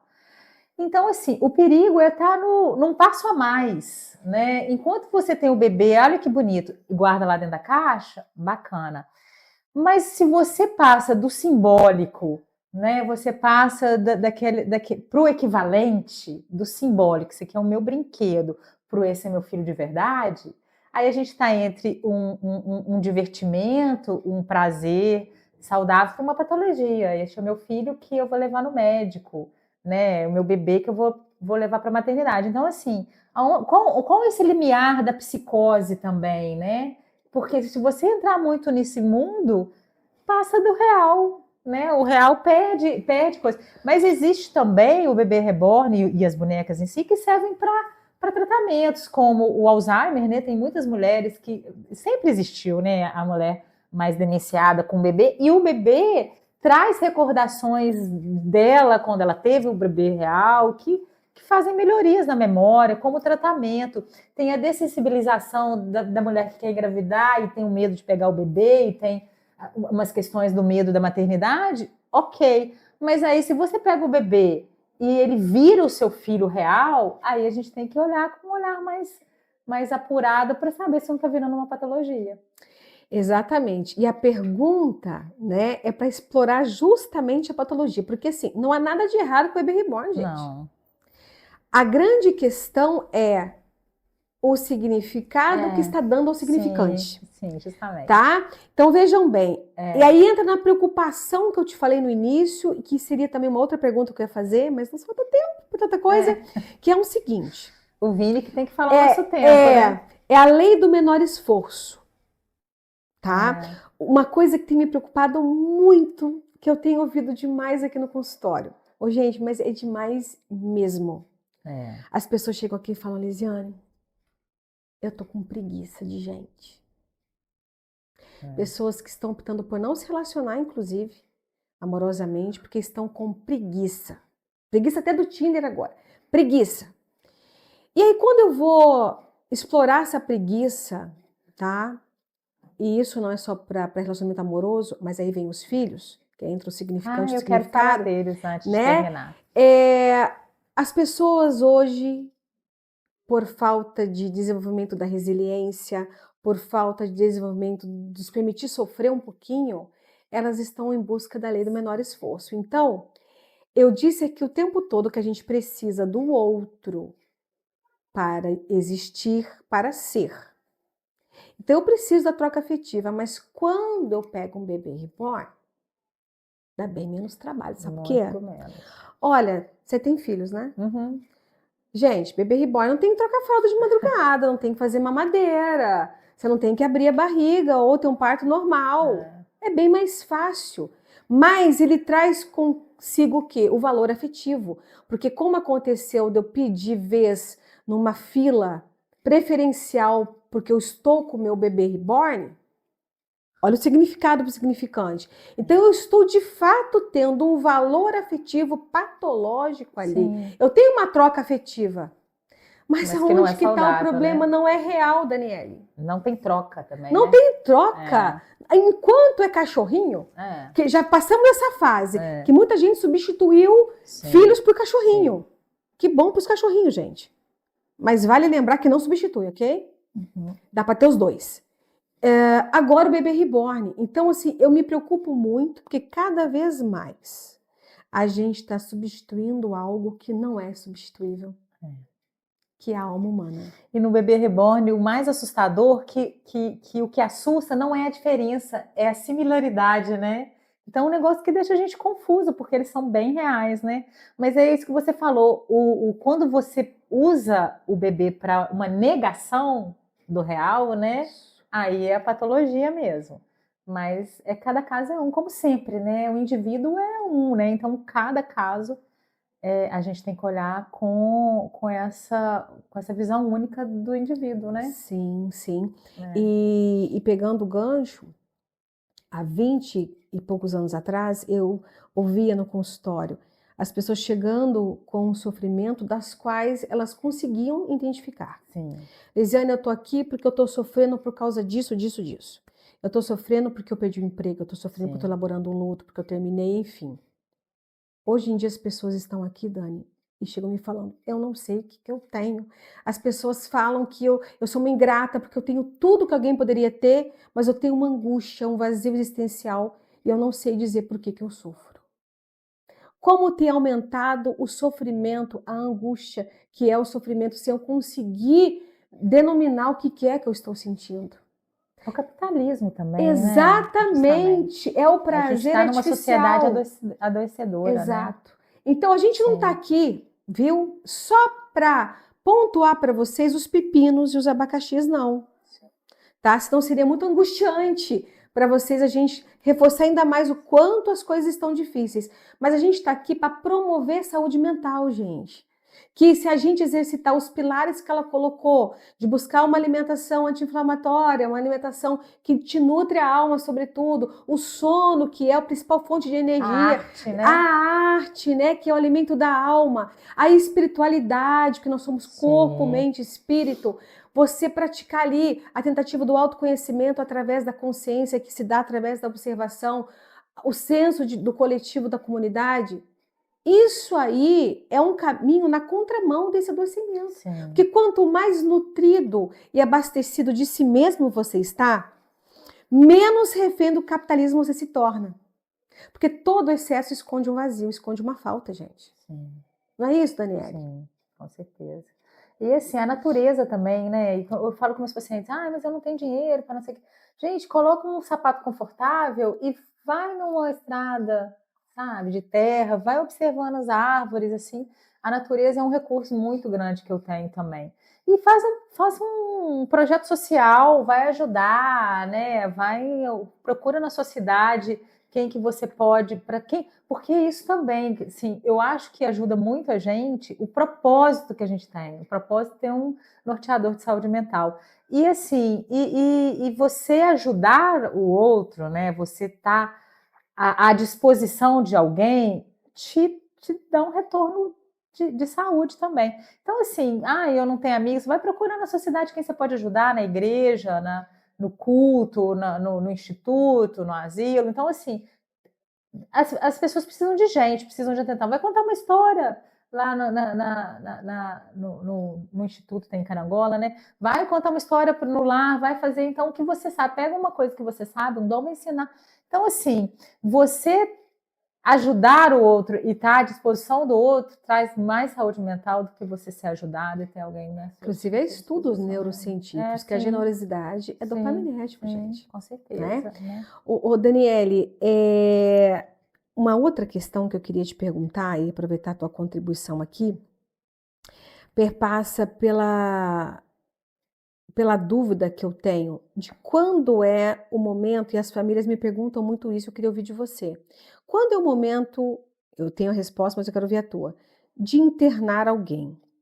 Porque nós sabemos do mal que nós vivemos hoje. Quando eu entrei para a saúde mental, o mal do século era a depressão. Não é mais, não é isso? A ansiedade acho que tomou É, conta, está tudo sim, tá misturado tudo já misturado. hoje, Eu acho que nem né? tem esse divisor mais. Não tem mais, Não. né?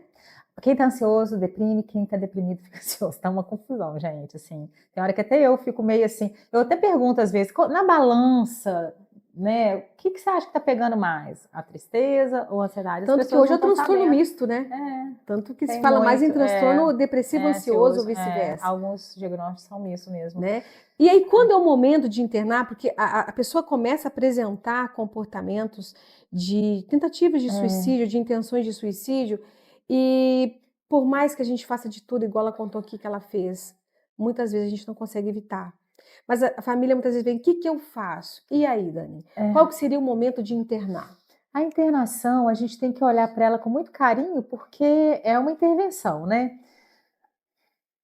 O princípio máximo, né, é quando a pessoa está em risco, né? Quando ela está em risco da integridade física dela ou põe a integridade física de terceiros em risco por causa da agressividade, né?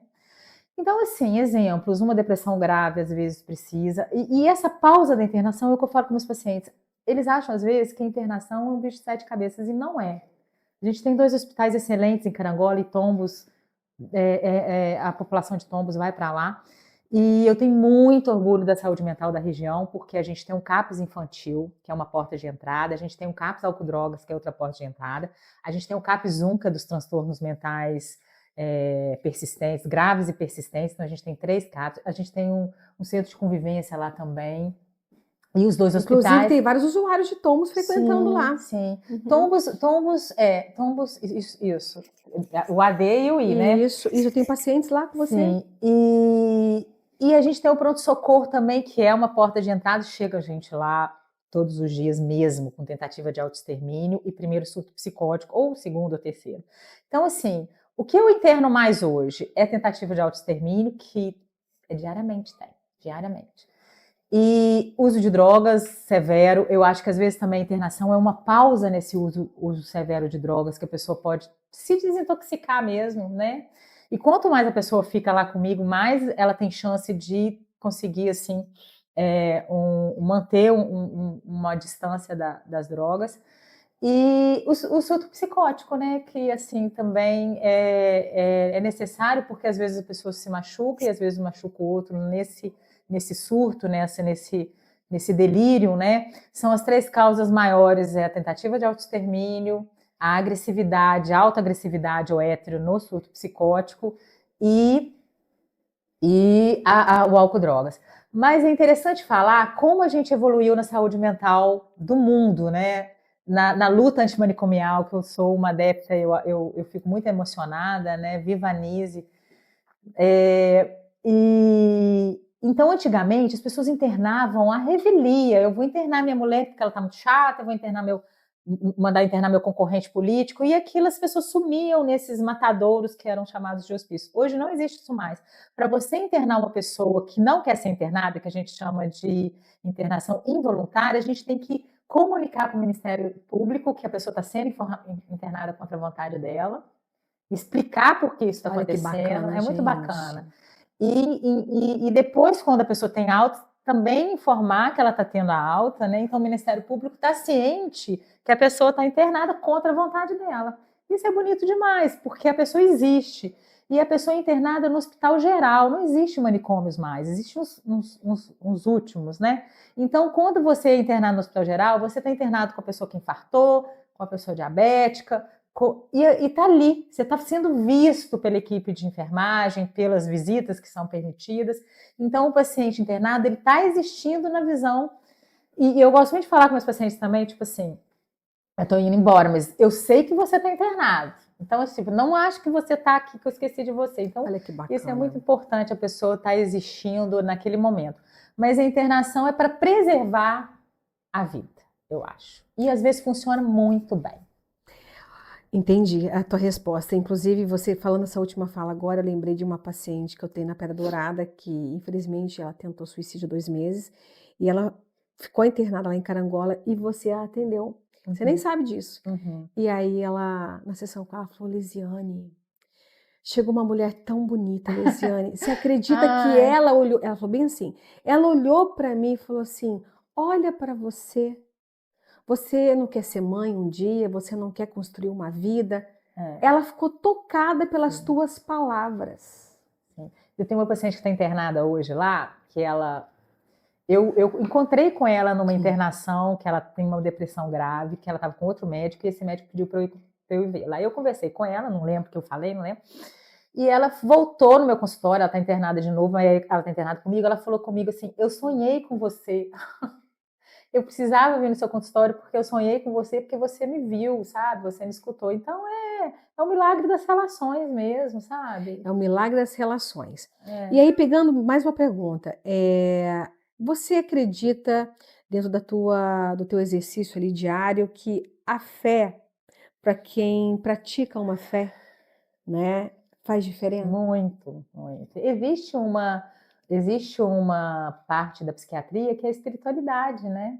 Então, muito. Gente, assim, quanto mais a pessoa tem fé, mas que seja uma fé pautada na saúde, né? Porque existem Não adoecedora, não né? adoecedora, existe um fanatismo também que adoece muito, né?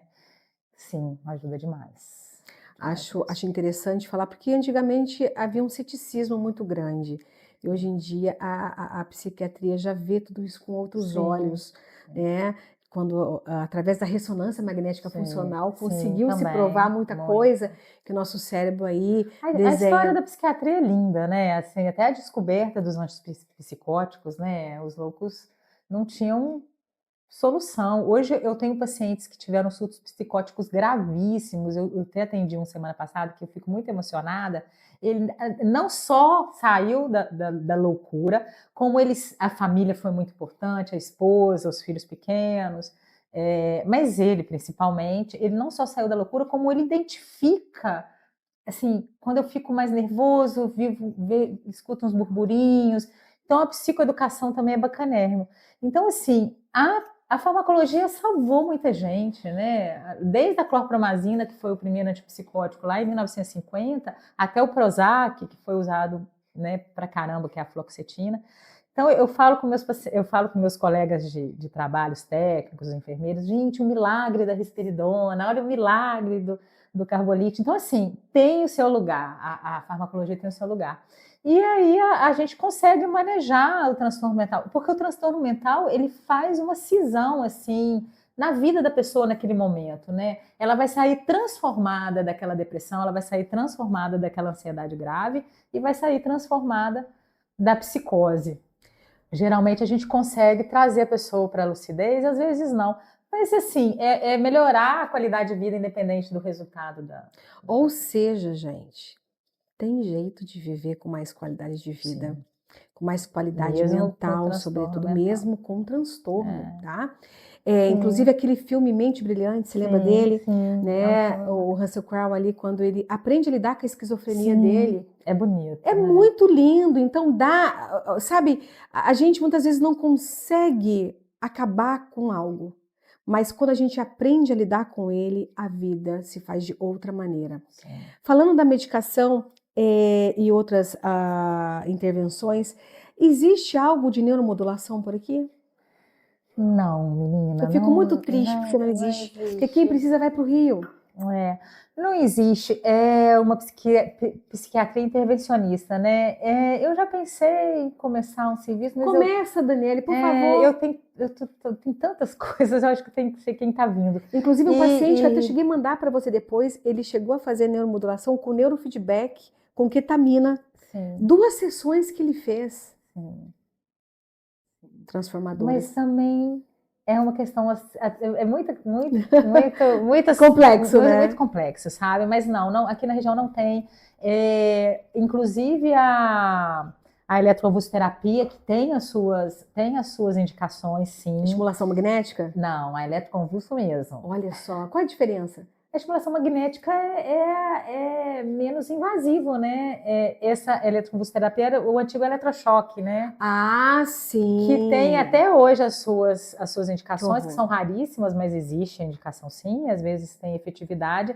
Mas a neuromodulação é um caminho da psiquiatria, sim, que eu não. Inclusive o cannabis, né? Assim, o Até queria ouvir canabidiol, um o pouquinho. canabidiol. Eu não tenho muita experiência também. Tem, sei lá, acho que 2 pacientes usando, que já usavam antes. Mas eu não tenho um retorno muito grande no autismo, não tenho assim de feedback de outros médicos que trataram com o canabidiol. Mas que também é uma área, eu acho que é muito efetivo para demência, para dor, para Parkinson, né? o Parkinson, né? E para epilepsia também. E que também tem profissionais muito bons nessa coisa, que também não é minha especialidade. E na neuromodulação, sim, é possível, mas assim, vamos pensar. Fica um pedido meu aí, sobrando um tempinho. Vê se traz neuromodulação para nós aqui, gente, porque são intervenções que realmente muito eficazes. Eu tenho amigos que fazem a ketamina já em cidades maiores, ela é muito, né? Mas é uma substância que tem que tomar muito cuidado mesmo. Você falou da psicanálise, você segue uma linha mais lacaniana ou freudiana? Não, freudiana. Freudiana. Ai, gente, o Lacan é bacanérrimo, mas assim, dificil de entender, né? E eu não tenho esse suporte de leitura, né? Eu sou meio autodidata, mas eu tenho uma preferência. E Jung também estou conhecendo um pouco, sabe? Maravilhoso, maravilhoso. Mas Lacan eu já tentei ler, eu consigo. Na verdade, eu não consegui ler o Lacan, eu consigo ler leitores que falam, né? Que aí traduz um pouco para a gente, porque é complexo, né? Mas a psicanálise como um todo é maravilhosa. Maravilhosa mesmo. E qual a tua opinião a respeito da hipnose? Que na verdade Freud começou com a hipnose, né? A hipnose também, assim, profissionais e profissionais, acredito, mas com um cara, com uma pessoa muito, muito séria, né? E que sabe o que está fazendo, mas acredito também. Mas o Freud desistiu dela, né? Justamente, Desistiu, assim, que ela tem o seu. Ela chega num ponto que daí ela não vai mais a hipnose, né? Ela resolve algumas questões e outras não. Né? Você tem um tempinho ainda? Ou você tem compromisso? Eu posso perguntar mais. Eu acho que as pessoas vão achar chato a gente falar. Não, só mais uma. Na verdade, são mais duas. Você no início falou que... Eu tô adorando, gente, por mim. Que bom, porque nós também estamos, né, gente? Você juntou duas mulheres que gostam de conversar e... Já pensou? Que prejuízo? Vejam bem, você disse no início aqui que os homens estão buscando ajuda. Eu fico muito feliz. Sim, eu também. Porque quando eu comecei com isso, era uma proporção assim, de cada 10 pacientes que chegavam, eram 9 mulheres e um homem. Sim. Hoje, pelo menos para mim, tá 50-50. Não, ainda não tá assim para mim não, mas tipo uns 30%. Para mim tá 50-50. Eles já se permitem chorar. Sim. Já se psiquiatra é um nível mais hard, sim, assim, né? Sim. É outro nível. Eu acho que o psicólogo eles procuram mais do que o psiquiatra, sim. Então, assim, eu quero parabenizar aí os homens que estão se permitindo, gente. É a nova masculinidade, né? A nova masculinidade. Isso é amor próprio, viu? Isso não é destituir a virilidade de vocês, não. Vocês são gente como a gente que sente, né? Sim. E a segunda pergunta seria, você acredita que quando uma mulher está ali sob a ação hormonal maior, e eu coloco isso agora no climatério, menopausa, puerpério, gravidez, a gente fica mais suscetível aos transtornos, Daniele? Tem a psiquiatria da mulher, né? A psiquiatria da mulher é totalmente diferente, porque nós temos ciclos, né, que o homem não tem. Então, assim, a menopausa é uma coisa, gente. Quem não passou, se prepare. Mas, hoje em dia tem, né, tecnologia, saberes que ajudam. Quem tem sintoma tem que procurar o ginecologista, endocrinologista, né? E fazer reposição, se puder. E eu não fiz, porque meus sintomas, eu tive muito poucos, assim, que os sintomas maiores, né? Irritabilidade, alteração do humor, insônia, os fogachos, que são aqueles calores, até algumas ficam depressivas, né, com muita alteração do humor. Então, aí tem que procurar ajuda e tentar. Porque, por exemplo, uma pessoa que está na menopausa, procura o psiquiatra. Estou deprimida, mas espera aí, eu vou passar um antidepressivo, eu vou falar com ela para ir no ginecologista e tentar uma reposição hormonal primeiro. Então, voltando sempre na mesma tecla, você tem que ver o seu paciente como um indivíduo em todo o entorno dele e até o momento da vida, e a mulher muito mais. O puerpério também é um momento hoje, Para mim é um dos piores. Eu fico com uma peninha das gravidinhas, porque assim, elas estão muito assustadas, porque nessa vida de produtividade e tal, o puerpério é um parênteses, é um ponto, né? E ela, como que eu vou voltar para o mercado de trabalho? Então, assim, as novas mães estão muito confusas, estão chegando no consultório muito, muito assustadas também. Então, o puerpério e a menopausa são a menarca também, né? São épocas que tem que dar uma atenção maior mesmo para a saúde mental. E você indica para uma mulher que está passando um período desse, se for necessário intervir medicamentosamente falando, vai aliviar? Muito a menopausa. Agora, sim, o puerpério é isso, tem que saber a medicação que que a mulher pode tomar. Até na gravidez, né? Existem medicações que podem tomar na gravidez que não atrapalham a gestação. Existem medicações no puerpério, que tem uns que são melhores para a gestação e outras medicações são melhores para a lactação, né? Então, tudo tem que ter uma ciência. Mas por tem trás remédio disso. para isso. Muito. Tá vendo, mulherada? Tem remédio para isso. Cada uma mulher, e cada uma em 4 gestantes vão ter depressão e vão ter depressão pós-parto. Caramba, cada uma em 4. Ô, Daniele, olha que eu já era psicóloga na época quando eu tive meu segundo filho. E eu lembro, nossa, foi muito sofrido meu puerpério, gente.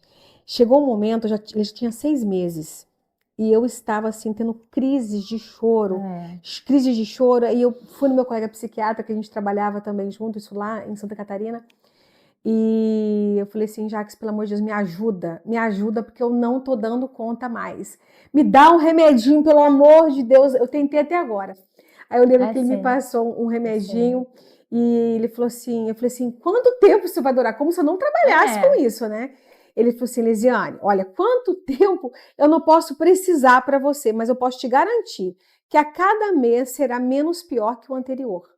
Mas uma coisa assim que eu tenho visto que tá bacana também é a gente tirar a maternidade desse lugar de santidade, né? Que é a mulher grávida. Romantizado, né? Então, assim, a maternidade a gente está olhando para ela com outros olhos, que a mulher pode ter dúvida, a mulher pode ter medo. Eu tive paciente que chegou, ô Daniele, eu não quero esse bebê.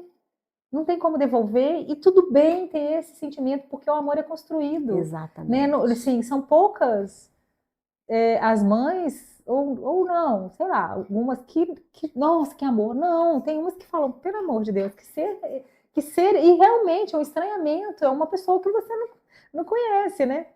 E é que esse amor é construído. Então, assim, felizmente, todas as gestantes e as que estavam no puerpério que me procuraram melhoraram. Tipo, eu tenho 100% até hoje, né, de sucesso nessa questão. 100% é muita coisa. É muita coisa. Mas, assim, eu falo com elas, vai passar. Tem umas que desenvolveram psicose mesmo, sabe? Que tinham que tomar antipsicótico, mas que hoje estão super bem. Então, assim, é muito triste a mãezinha nova não poder compartilhar. Eu não quero esse bebê, eu tô com medo de fazer mal para esse bebê. E tudo bem, né? Vamos olhar essa mãe, a família, o médico, a psicóloga e tratar isso. E até hoje, né, eu tive sucesso nesse ponto, assim. Olha que bacana. Então, gente, enfatizando, tem muita mudança que acontece aliviar no corpo da mulher, o sofrimento. Né? É uma das demandas que eu mais tenho. Depois de um parto aqui, eu sou acionada, tenho que ir na casa, ajudar, atender. A minha filha, quando teve a minha primeira neta, ela estava no puerpério, ela falou assim, mãe, se um dia eu te disser que eu tô grávida, você já me interna, mãe? Porque eu não vou dar conta. Aí se passaram 5 anos, estou eu um dia atendendo aqui no consultório, e a Luísa chamando. Eu falei, gente, tá acontecendo alguma coisa, que ela não insiste muito, que ela sabe que eu tô atendendo. Quando terminou a sessão, eu já liguei de imediato. A Luísa estava, ela não vai ficar brava comigo, eu falar não, porque ela conta isso para todo mundo. Ela estava dentro do banheiro, sentada no chão, chorando. Eu falei, meu Deus, alguém morreu, aconteceu alguma coisa. Eu falei, minha filha, o que foi? O que está acontecendo? Mãe, eu tô grávida, mãe. O segundo, né? Falei, calma, você lembra tudo de bom que você viveu até agora? Você vai ver tudo de novo. Justamente. Então, assim, a boa notícia, gente, é que passa. Senão a gente não teria 2, 3, 4, 5 filhos ou mais, não é mesmo? Daniele, assim, eu não tenho como te agradecer por tanta contribuição e quero pedir que você volte, porque tem muita Sim, coisa para você vamos. ajudar a gente. Vamos fazer um podcast de saúde mental nosso então. Isso, não vai ser legal? Pensa bem, gente. Muito assunto, nossa. Isso, que a gente pode trocar de café no divã, vinho no divã também, né? Sim. Ô, Daniele, que conselho para a gente finalizar, conselho para a vida, você deixaria aqui para uma pessoa? Ai, gente, difícil, sabe? Eu acho que Integrando a tua experiência pessoal de vida com a tua experiência na prática clínica. Eu acho que ser honesto com você mesmo, sabe?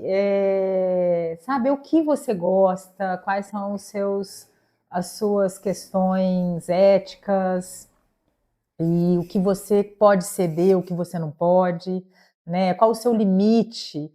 É achar a sua borda, o seu limite. Eu estou procurando o meu até hoje, não achei. Mas, assim, achar e viver aquela verdade. Eu acho que viver com verdade é o que eu falaria nesse momento agora, que eu tenho visto que dá mais certo do que viver na mentira, sabe? Eu queria agradecer o convite, fiquei, né, honrada, porque a Leisiane é uma profissional que eu admiro muito, como ela já falou, a gente tem muitos pacientes em comum. Tombos é uma cidade bacana, então estar aqui também é um motivo de prazer. Queria falar, assim, para finalizar, dos meus meninos, né? Eu tenho 2 filhos, o Daniel e o Tomás, que são homens bacanérrimos, e assim, minha saúde mental um pouco é por causa deles, porque a gente tem essa relação de maternidade com eles bem. Que idade que eles têm? Um tem 28 e o outro 26, são 2 homens, né?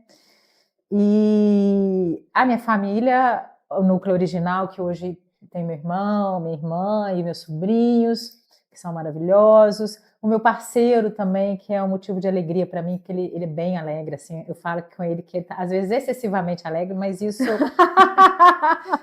ajuda também. E as equipes que eu trabalhar em equipe é vida, sabe? Tanto do laboratório, quanto do equilíbrio, quanto do CAPES, quanto dos meus colegas no hospital, os técnicos de enfermagem, que são pessoas fundamentais nas internações. Então, assim, a gente está falando, e a gente não saiu do lugar, que é as relações que trazem saúde mental, né? Eu acabei de falar dessas pessoas aqui que eu agradeço, que são as relações. E eu queria terminar falando uma frase que me norteia muito, que é do Guimarães Rosa, que é a seguinte: qualquer amor é um pouquinho de saúde, um descanso na loucura. Ai, gente. Toda vez que eu falo essa frase, eu fico muito emocionada, porque é verdade, é um descanso na loucura. Né? Qualquer amor é um descanso na loucura, ou seja, que amemos mais. E que Sim. nos permitimos também ser amados, porque tem isso.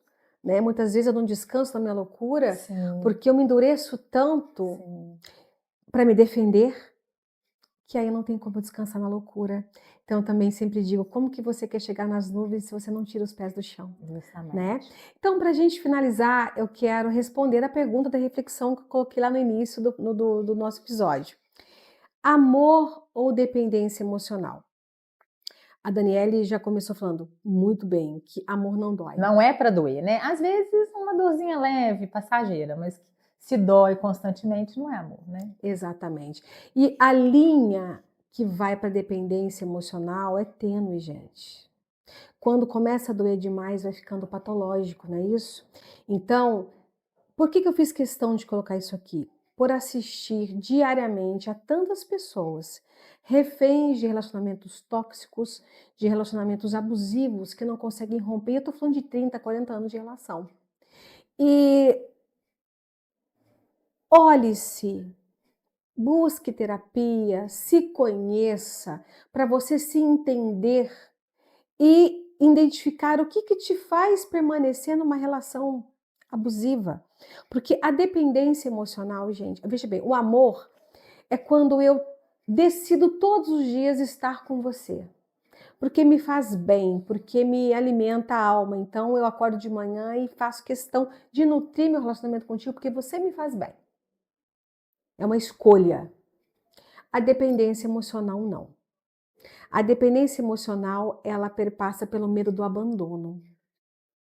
Então, eu tenho que te ter do meu lado, mesmo que já não esteja tão bom, mesmo que já esteja doendo. Então, eu passo por cima do meu amor próprio, eu me violento, eu vou cada vez mais entrando em déficit comigo mesmo. E a Daniele falou aqui nos Conselhos para a Vida que é a verdade, e essa verdade, eu acredito que é a verdade para a gente mesmo. A gente é mestre em mentir para os outros, mas que a gente não minta para a gente, por favor, né? Então, a partir do momento que você se vê numa relação da qual está doendo, da qual você se violenta psicologicamente e às vezes também fisicamente para estar com alguém, já não é mais amor, gente. É medo do abandono. E eu vou dizer uma coisa para você.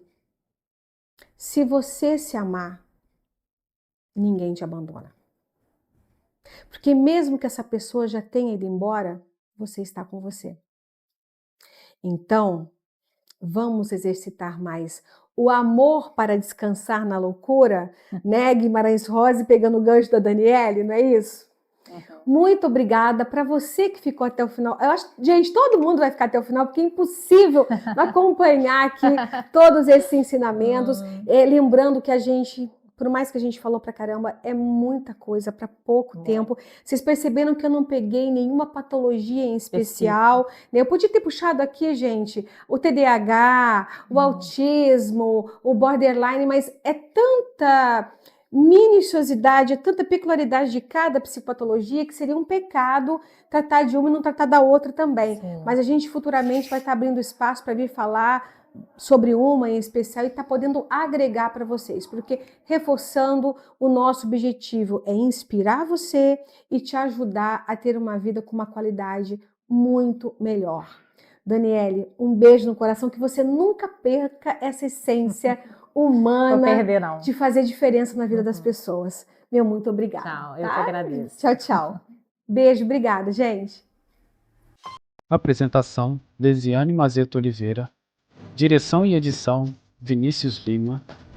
Idealização e desenvolvimento: Desiane Mazeto Oliveira. Produção: DD Agência. Apoie nosso programa. Entre em contato e saiba como colaborar. Quando o papo é de alma, o café é só o começo.